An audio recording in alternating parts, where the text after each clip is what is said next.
Bonjour à tous. La mort de Saturne, un sacré titre. Eh bien, nous voyons dans la configuration du jour, c'est la carte de ce matin, le Soleil qui commence sa course pour rattraper Saturne, Saturne qui est dans le signe du Poisson.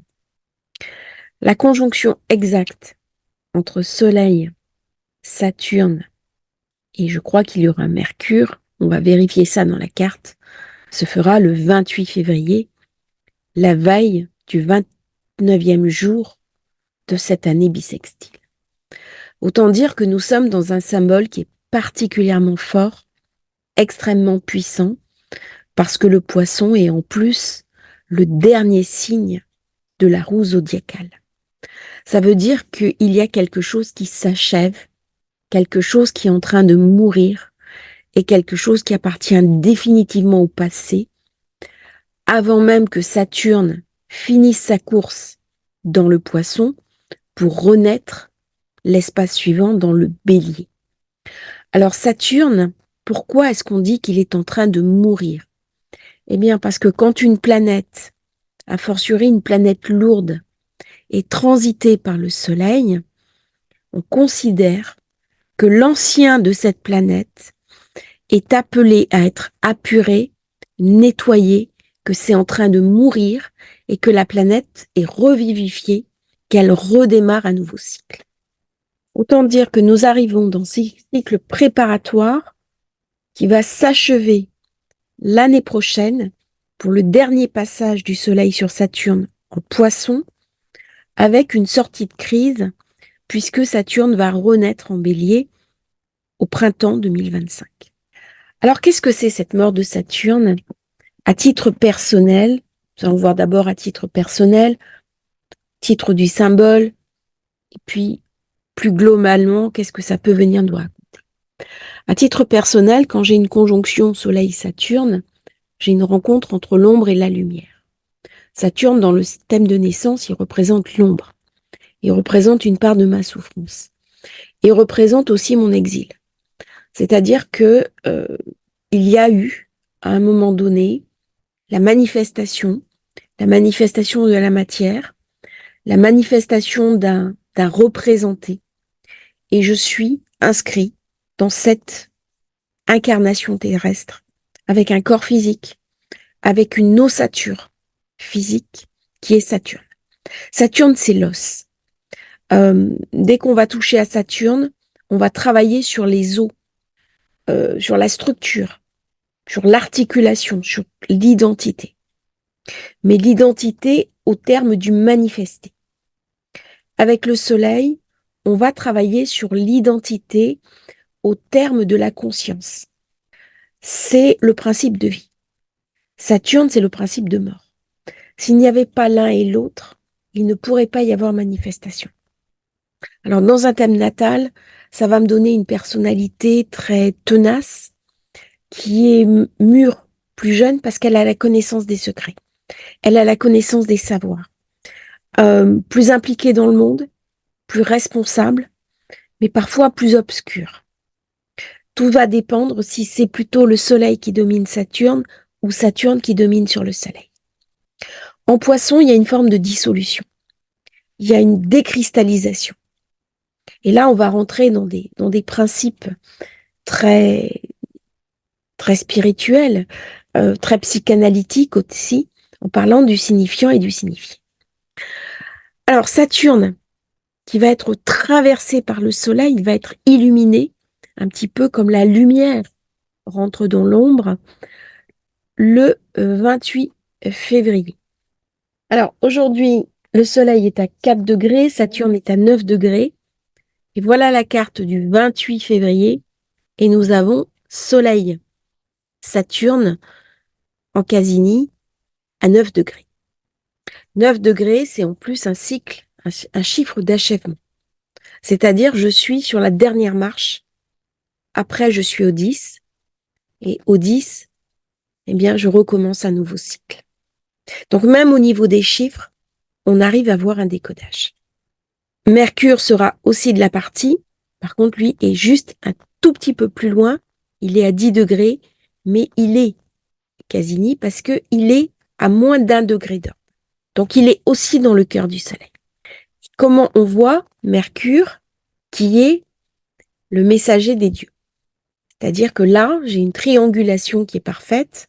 Soleil, Saturne, Mercure, c'est-à-dire j'ai le principe de vie, son messager, le principe de mort. Alors Saturne, dans cette mort de Saturne, eh bien derrière, qu'est-ce qui se passe? Il est invité à se revivifier. Il est invité à lâcher prise. Il est invité à lâcher les anciennes structures qui de toute façon vont être régénérées. Et de maintenant, donc, ce mois de février, jusqu'au mois de mai 2025, eh bien dans ce laps de temps, puisque Saturne représente le temps, il représente aussi ce temps dans l'espace avec Uranus, en sachant que Pluton est rentré dans le Verseau, eh bien je suis invitée à lâcher quelque chose qui était très important pour moi, qui était même fondamental, qui est de l'ordre de mes principes.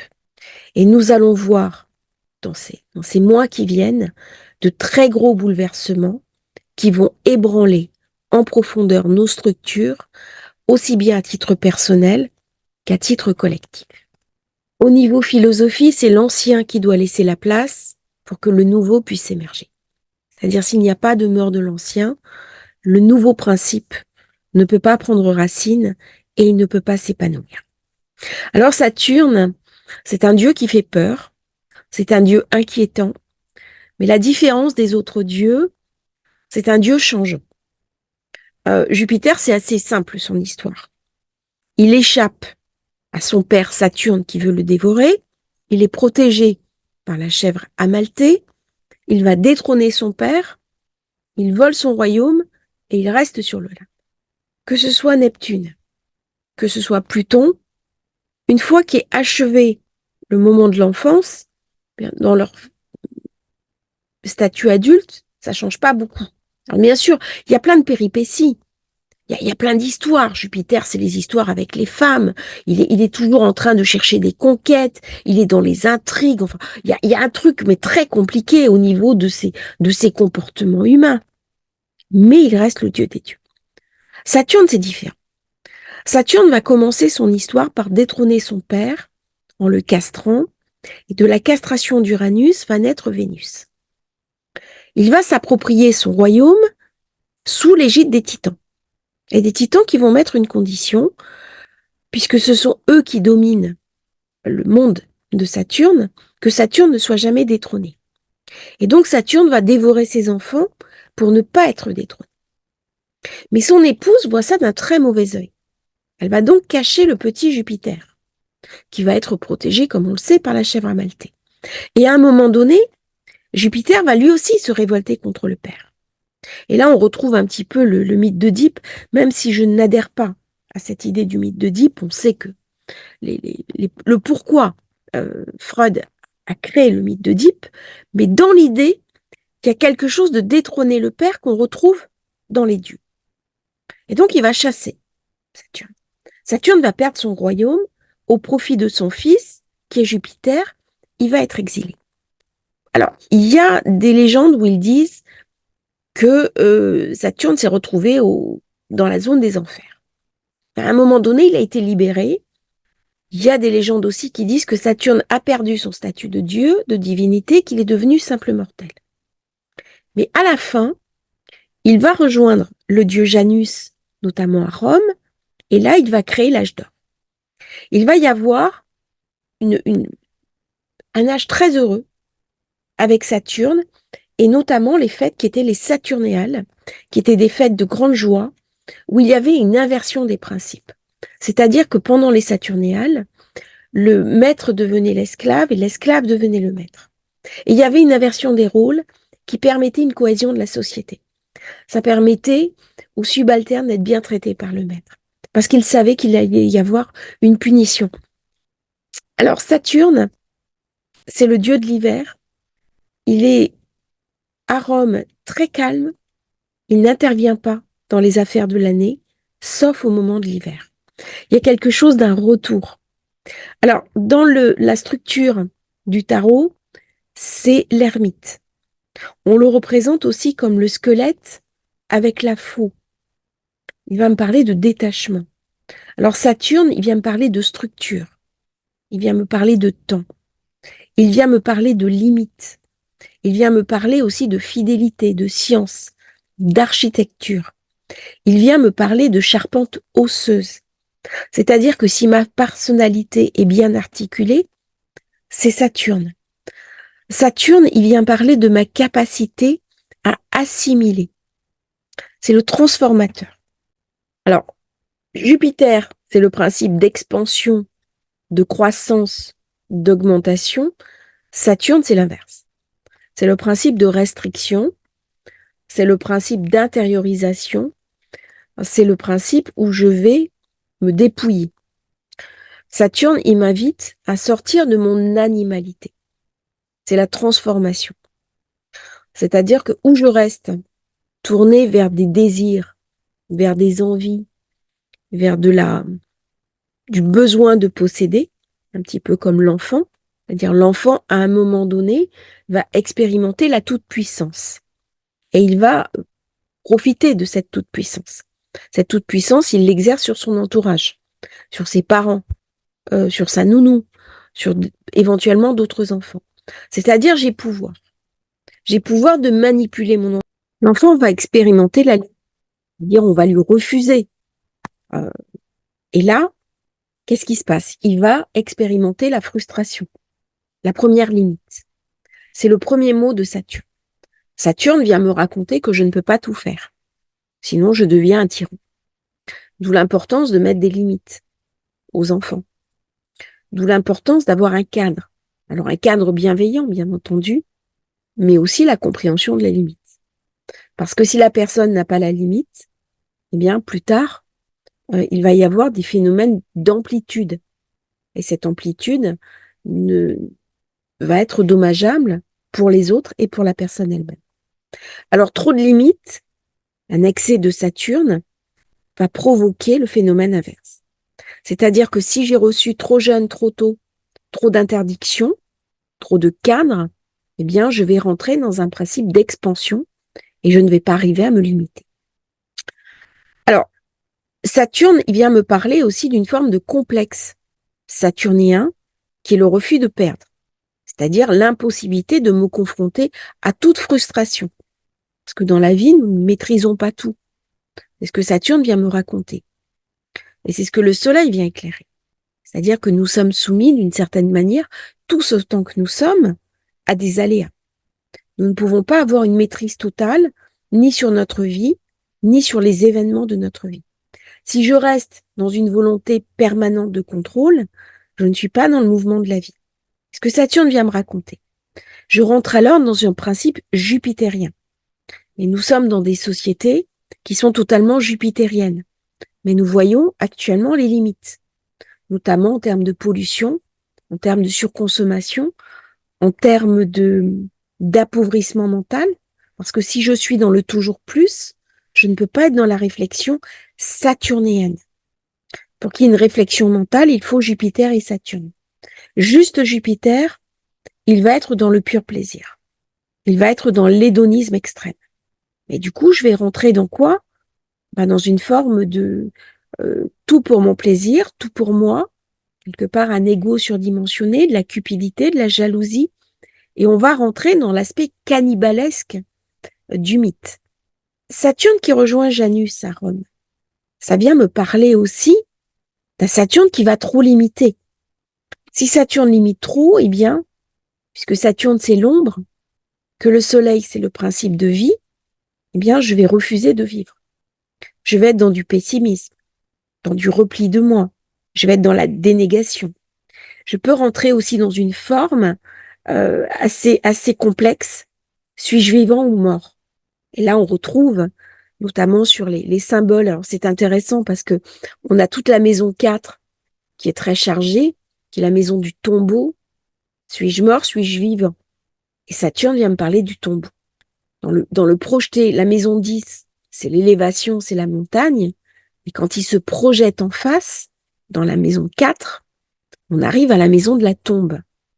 Il y a donc tous les fantômes liés à la tombe, la peur de la mort, et l'angoisse profonde de la mort. Et on retrouve d'ailleurs dans les anciennes cathédrales, notamment à Malte, de nombreuses représentations de crânes, d'ossements portés dans les églises, avec des symboliques qui invitent au dépouillement et à la compréhension du dépouillement. C'est-à-dire, je ne suis ici que de passage. On retrouve cette idée au Mont Athos. Il y a des conservatoires de crânes humains des anciens moines, des dépositoires. Et là, les nouveaux moines viennent méditer sur les crânes pour trouver un sens à la vie. Et Soleil sur Saturne, Mercure, on est sur la question du sens. Alors, la question du sens, elle ne vient pas très jeune. C'est-à-dire au début de ma vie, je me pense éternelle. Et au premier retour de Saturne, je vais comprendre que je suis inscrit dans la question du temps. Et du premier retour de Saturne au deuxième retour du Saturne, je vais construire ma vie. Les choses vont se mettre en place. Et il y a beaucoup de femmes, par exemple, qui ont un enfant ou qui tombent enceintes, premier retour de Saturne. Alors même qu'on dit que Saturne dévore les enfants. Mais voyez comment, au niveau de l'articulation mentale, les archétypes se mettent en place. Et donc Saturne, peu à peu, il va venir me travailler en parlant de la question du sens. Et la question du sens, elle devient vitale après le deuxième passage de Saturne. C'est-à-dire là, je suis invitée à lâcher. Je suis invitée à évoluer. Et cette mort de Saturne, avec ce passage en Poisson, eh bien, c'est pour renaître à autre chose. C'est pour passer la porte. Et Saturne, c'est aussi une porte. C'est aussi le Dalet. Alors, qu'est-ce que c'est que ce Saturne qui protège la porte? Eh bien, c'est ce qu'on a dans les initiations qui se nomme la terreur du seuil. C'est-à-dire qu'à un moment donné, pour passer à un état supérieur, vers plus de conscience, vers plus de libération, vers plus d'autonomie, et parfois même vers plus de contrôle de mon destin, eh bien, je suis invitée à passer une porte. Alors, ça se manifestait par des peurs, par des épreuves, par des choses que je devais transformer, transcender. Et c'est ce qui va se passer dans notre vie. C'est-à-dire que dans cette porte-là, nous allons être invités à lâcher en toute conscience ce qui nous empêche d'avancer et d'évoluer. Alors, comment est-ce que je peux évoluer? Comment est-ce que je peux lâcher? Parce que Saturne, sa fonction, c'est la séparation. Il est là pour séparer. En astrologie, c'est lui qui gère les oppositions. Comment puis-je être quelque chose et son contraire? Comment puis-je être en même temps la manifestation de l'ombre et être éclairé par le soleil? C'est-à-dire, le soleil, c'est le principe de vie. Eh bien, par une cassure, par un arrêt, par un frein. Et en astrologie, Saturne, il va représenter la concentration, la contraction. Mais il représente aussi l'inertie, ce qui n'accepte pas de bouger. On va dire même en astrologie, c'est le grand maléfique. C'est celui qui, dans notre vie, va amener l'obstacle, l'épreuve, la douleur, la souffrance. C'est l'arrêt, la carence, la malchance, la paralysie. Et pourquoi suis-je paralysée? Pourquoi suis-je dans l'obstacle, dans l'épreuve, dans la douleur, dans la souffrance? C'est le travail du deuil, Saturne. Mais c'est aussi la justice. Alors, ce n'est pas la même justice que Jupiter, qui lui va poser la justice des hommes. Saturne, on est quelque part sur une justice transcendante. Alors, pour certains, Saturne, c'est le karma. C'est les maîtres du karma. Pour moi, il n'y a pas une seule planète qui vient parler de karma. Mais il y a quelque chose où je sais qu'à la fin de ma vie, je serai jugée. Par qui est-ce que je serai jugée? Par moi-même. Je vais moi-même me juger en fonction des actes que j'aurais faits et de ceux que je n'aurais pas faits. Et c'est toute la subtilité de Saturne. Il n'est pas uniquement dans le faire, il est aussi dans le jugement du non-faire. Et c'est en cela que la mort de Saturne vient me parler de mes limites, non seulement dans mes impossibles à faire quelque chose, à manifester, mais aussi dans mon refus de manifester quelque chose. C'est-à-dire que si j'ai passé ma vie sans la volonté de m'incarner, sans la volonté d'accomplir une œuvre, sans la volonté de faire quelque chose de ma vie, eh bien, j'aurai la sanction de Saturne. Saturne, il m'empêche de faire, mais il me condamne d'une certaine manière, parce que je n'ai pas dépassé la limite. En cela, il rejoint Chiron. C'est-à-dire qu'il vient me dépouiller pour me transformer.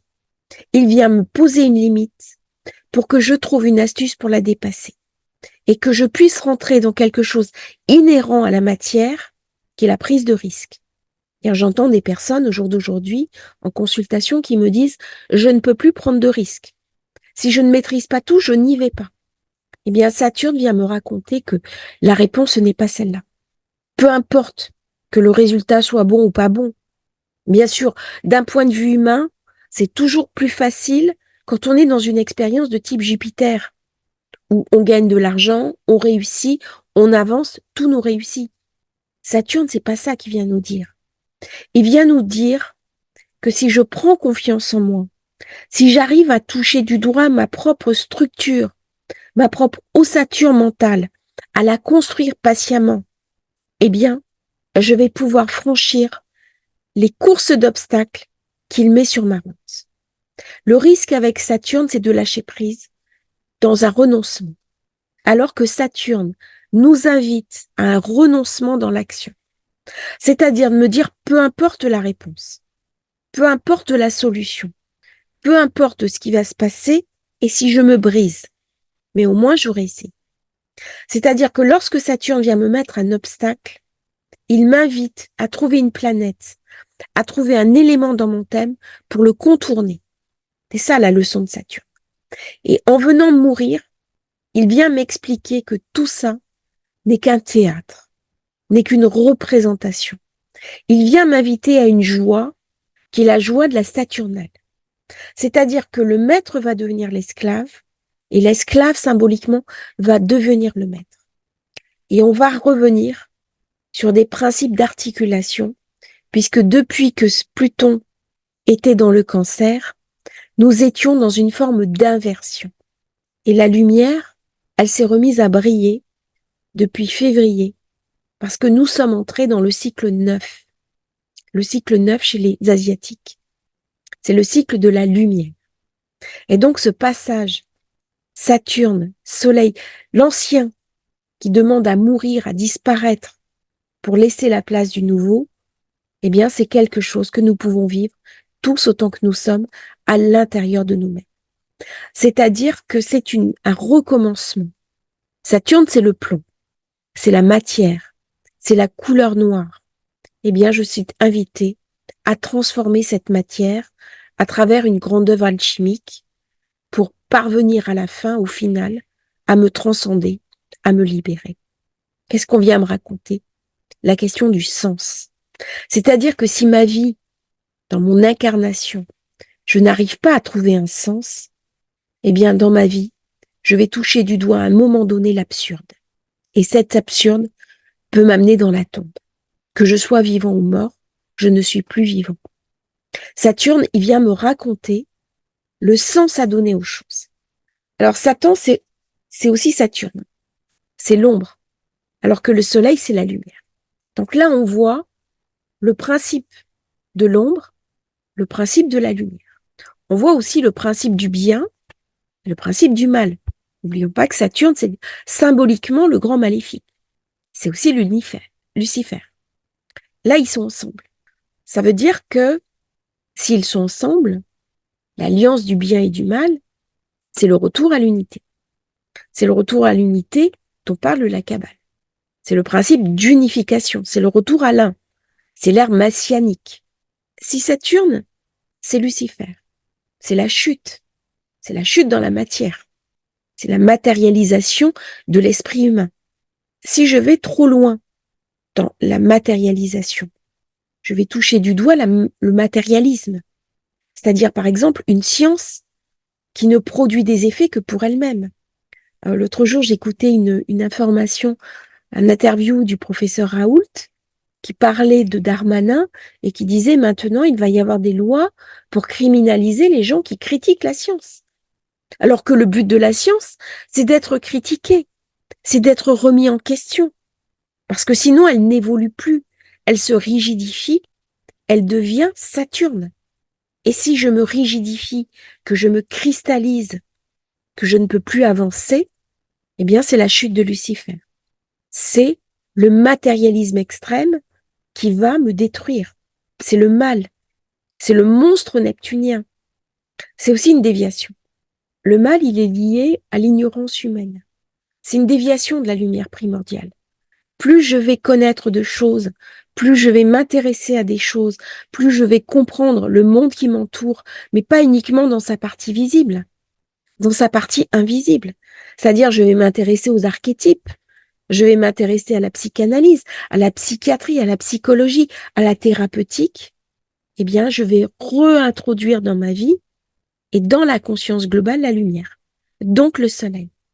Saturne, il va engendrer dans ma vie, pour me reconnecter sur cette lumière, une forme de déviation. Cette déviation va se faire par la souffrance. Et une fois que j'ai traversé cette souffrance, que je me suis fait pénétrer par elle, alors bien sûr, c'est beaucoup plus facile à dire qu'à faire. Quand je suis dans l'épreuve, je subis l'épreuve. Mais à un moment donné, je suis invitée à guérir. Même un deuil abominable, une très grosse épreuve de vie, un drame, je suis invitée à le dépasser. C'est-à-dire, il y a ce temps du deuil qui est nécessaire. C'est le temps. C'est Saturne. Il y a un temps pour tout. Mais une fois que j'ai passé le temps du deuil, qu'est-ce que vient me raconter Saturne? Eh bien, cette souffrance, ça a été un moyen pour moi de connaître la conscience, de me rapprocher d'elle. C'est-à-dire que, soit en avançant en âge, deuxième retour de Saturne, troisième retour de Saturne, j'ai gagné en conscience, en sagesse, je suis moi-même devenue l'ermite, parce que tant que je suis jeune, c'est plus difficile. Je suis dans quelque part la représentation de moi-même et c'est normal. J'ai un beau physique, j'ai envie de profiter de la vie, j'ai envie de réussir, de gagner de l'argent, d'avoir un compagnon, une compagne, de profiter de la vie. Mais sur le deuxième retour de Saturne, on va me poser la question du sens. Et sur le troisième retour de Saturne, on va me poser la question du bilan. Le bilan, c'est quoi? Est-ce que je suis devenu un vieillard? Ou est-ce que je suis devenu un sage? Qu'est-ce que j'ai fait du temps qui va mettre un parti au plan de ma vie? Saturne, il vient m'expliquer qu'il y a des époques successives et une manière d'incarner ces époques successives. Et là, on rentre dans l'âge d'or, qui est Saturne, le héros civilisationnel. Celui qui a rejoint Janus à Rome, qui a enseigné l'agriculture. Et pour le remercier d'avoir enseigné l'agriculture, on lui a donné les fêtes saturnéales. L'agriculture, c'est très exigeant. C'est très exigeant. C'est du travail. Et c'est un travail qui est difficile. Et Saturne vient aussi me parler de la nécessité de l'action, de l'investissement dans l'action. Si je suis uniquement dans une société des loisirs, c'est très bien, c'est très agréable. C'est un monde jupitérien. Mais à la fin de ma vie, qu'est-ce qui va me rester? Les plaisirs que j'aurais vécus? Il ne reste rien de tout ça. Il ne reste rien. C'est-à-dire que j'aurais touché du doigt une forme de vide. Par contre, si j'accepte la leçon de Saturne, en me disant je suis au-delà des limites qu'il me pose, je suis dans une forme d'acceptation. Pas accepter la barrière, mais contourner la barrière, me battre, mais sans me résigner, simplement parce que ça fait partie des obstacles de la vie et que je n'ai pas tout pouvoir et toute puissance sur les événements de ma vie. C'est-à-dire que quand je vais poser un autre regard, et c'est ce que vient m'expliquer ce soleil, là on vient me parler en poisson d'un autre regard à mettre. Je suis au niveau de l'inconscient dans la maison 12. Je ne suis pas encore dans la conscience. Mais là, on vient me parler d'un travail intérieur qui est fondamental. C'est-à-dire, je n'ai pas le moyen profond de maîtriser tous les événements de ma vie. Je suis invitée à renoncer à ma propre idée de la toute-puissance. Bien sûr que je vais me battre, mettre des moyens en œuvre parce que c'est l'incarnation. Mais il y a quelque chose qui m'échappe. Et soit je vois ce qui m'échappe comme profondément inquiétant, ou je vois ce qui m'échappe comme profondément transcendant. C'est-à-dire que j'ai en moi la capacité saturnéenne de franchir l'obstacle. Parce que j'ai emmagasiné en moi suffisamment d'expérience et suffisamment de sagesse. Et dans la fonction de séparer, eh bien, je ne suis plus séparée de mon Créateur, mais j'en suis la manifestation. Et là, on rejoint Saturne en Poisson. C'est-à-dire, je ne suis pas, j'entends des personnes me dire, je me sens en exil sur Terre. Et là, on retrouve l'opposition. Hein. Saturne, c'est l'opposition. Je suis séparée du divin. Je suis séparée de la source. Et non, je suis son représentant sur Terre. Je suis sa manifestation. Et dans ma vie, quand je vois des choses positives ou des choses négatives, eh bien, c'est la manifestation de la source. Et donc, c'est ma manière de regarder l'obstacle qui va complètement changer même ma vie elle-même. Parce qu'au début, ça va me changer mentalement. Et après, Saturne n'aura plus besoin d'être la terreur du seuil. Il n'aura plus besoin d'être l'ombre. Il deviendra la toute-puissance de la lumière. Et dans l'ombre elle-même, on est invité à chercher cette lumière. Et le cadeau final, eh bien, c'est l'âge d'or, c'est-à-dire la sérénité. Et là, il n'y a plus de peur, il n'y a plus d'inquiétude. Il y a quelque chose qui a été transcendé. Alors, on comprend bien pourquoi la société moderne, consumériste, à l'extrême, jupitérienne, ne supporte plus Saturne. C'est-à-dire, on a tué le vieux Dieu. Et du coup, qu'est-ce qui se passe? Eh bien, il se venge. C'est-à-dire que si j'élimine un archétype fondamental comme Saturne, de toute façon, il va se venger. Ça va être le retour du refoulé. Et il va s'exprimer à travers des barrières, à travers des blocages, à travers des souffrances. Et à un moment donné, je suis invitée à lâcher prise. C'est-à-dire à poser un autre regard sur ma propre souffrance. Alors, c'est pas évident. Et ce que je dis, quand on est dans l'épreuve de Saturne, c'est toujours douloureux parce qu'il nous parle de pertes, de choses qu'on va abandonner sur le chemin, des choses qui vont mourir.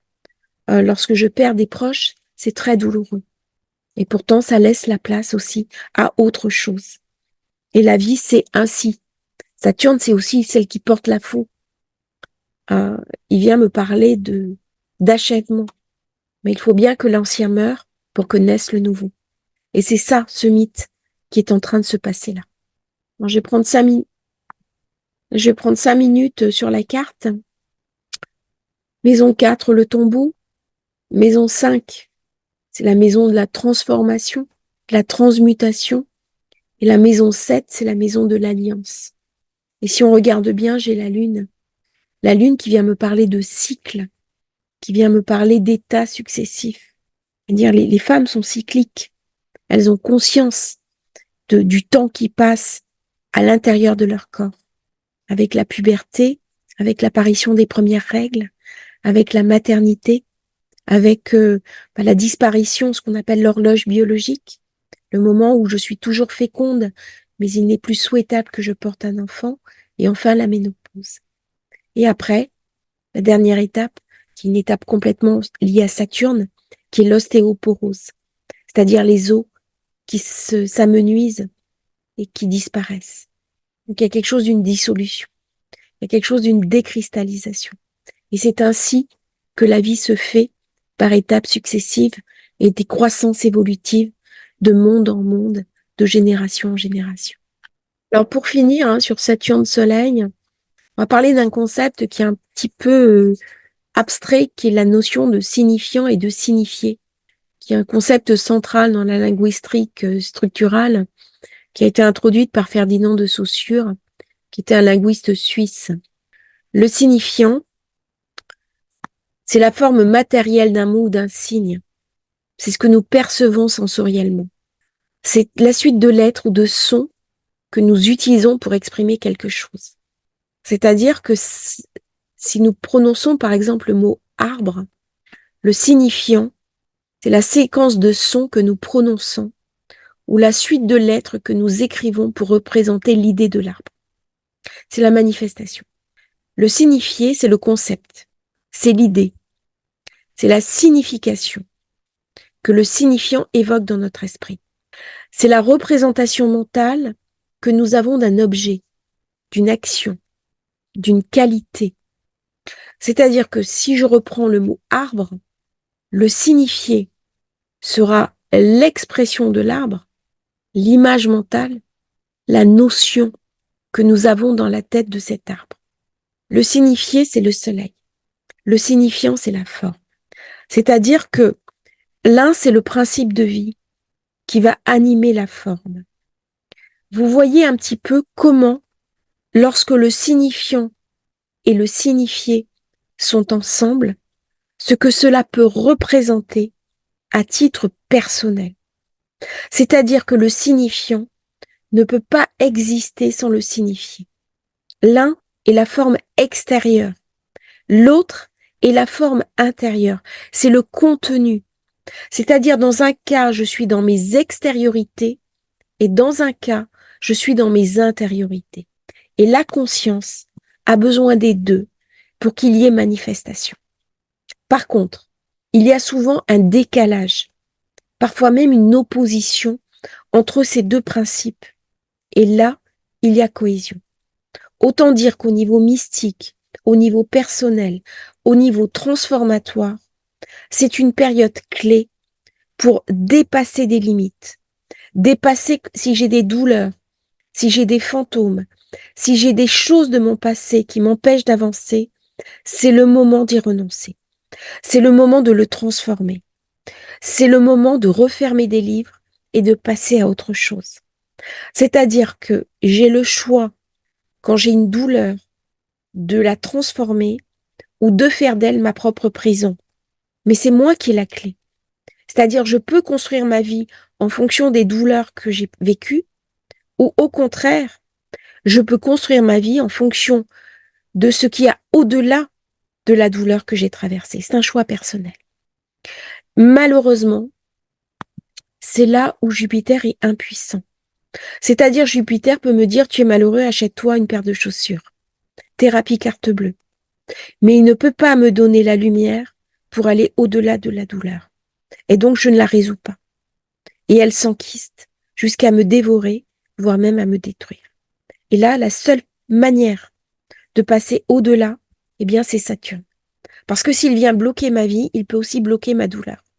Et quand je substitue, que je récupère ma vie et que je donne à Saturne un paiement, hein, c'est la pièce d'argent qu'on va donner au passeur quand on passe le Styx. Le Styx, c'est le fleuve des enfers. C'est-à-dire, pour passer sur l'autre rive, je dois donner quelque chose. Eh bien, qu'est-ce que je vais donner à Saturne? Comme à Chiron, c'est pareil. Ma douleur, ma souffrance, ma limite. Et là, il va me redonner ma vie. Et je vais pouvoir avancer. Mais je n'avancerai pas comme un être jupitérien. Je vais m'avancer comme un être inscrit dans une forme de simplicité, de dépouillement. C'est une très grande période de croissance personnelle, de réédification de sa personnalité, de savoir ce qui est fondamental pour soi, ce qui est subsidiaire, qu'est-ce que je suis prêt à lâcher, qu'est-ce qui m'attend au bout du chemin, qu'est-ce que je dois faire. C'est une période fondamentale pour se poser la question du sens. Et dans cette question du sens, je vous invite à relire Viktor Frankl, qui est l'inventeur de la logothérapie, qui était un psychiatre, psychanalyste juif, qui a été déporté et qui a trouvé, en étant son propre patient, un sens aux choses. C'est-à-dire que si dans ma vie, il n'y a pas le sens, il n'y a pas l'existence. Et il ne peut pas y avoir non plus quelque part d'une plénitude et quelque part d'un secret à trouver qui est le bonheur. Et le bonheur, on le trouve parce qu'on est aligné avec le sens de sa vie. Je vous remercie d'avoir suivi cette vidéo sur la mort de Saturne. J'espère qu'elle vous aura intéressé. Merci pour vos commentaires. Likez, abonnez-vous à la chaîne, c'est important. Et puis, si vous souhaitez commander votre thème de naissance, votre révolution solaire, vous avez le lien en bas dans la description. Merci à tous et à bientôt pour un nouveau partage sur Astrologie Facile.